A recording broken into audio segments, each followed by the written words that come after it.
गुस्सा है, आपने जिस गुस्से का बारे में बताया वो गुस्सा भी जो है वो वाज़ेह नहीं है कि किसको किस पे गुस्सा है। कौमी असम्बली का इलेक्शन है वो अक्टूबर में ही होगा, तो मुझे तो नहीं कोई तो दबाव नजर आ रहा। आपने वफाकी वज़रा के बयानात तो सुन लिए हैं। वो कहते हैं जी कि अगर पंजाब और खैबर पख्तूनख्वा की असम्बलियाँ डिसॉल्व होंगी तो अच्छी बात है, हम उसमें इलेक्शन में हिस्सा लेंगे, लेकिन वो अभी तक कह रहे हैं कि जो कौमी असम्बली का इलेक्शन है वो अक्टूबर में ही होगा, तो मुझे तो नहीं कोई तो दबाव नजर आ रहा। नहीं, मेरे पास कोई तफसील नहीं है, ना मेरा मरियम नवाज शरीफ साहबा से रब्ता है, लेकिन ये अजीबोगरीब बात है कि आप खुद पाकिस्तान से बाहर बैठे हुए हैं, बेटी भी बाप भी, हमजा शहबाज भी पाकिस्तान से बाहर बैठे हुए हैं और गुस्सा झाड़ रहे हैं आप अपनी पार्टी पे।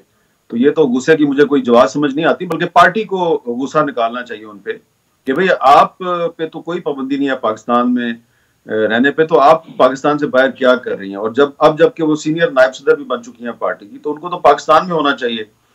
तो ये जो मामलात हैं ये उस वक्त ज्यादा वाज़ेह होंगे जब खैबर पख्तूनख्वा की असम्बली भी टूट जाएगी और फिर कौमी असम्बली में जो उनके इस्तीफे हैं वो भी अगर मंजूर हो जाते हैं तो फिर ये सूरत हाल बनेगी। फिलहाल तो कोई चीज वाज़ेह नहीं है। और जो गुस्सा है, आपने जिस गुस्से का बारे में बताया वो गुस्सा भी जो है वो वाज़ेह नहीं है कि किसको किस पे गुस्सा है।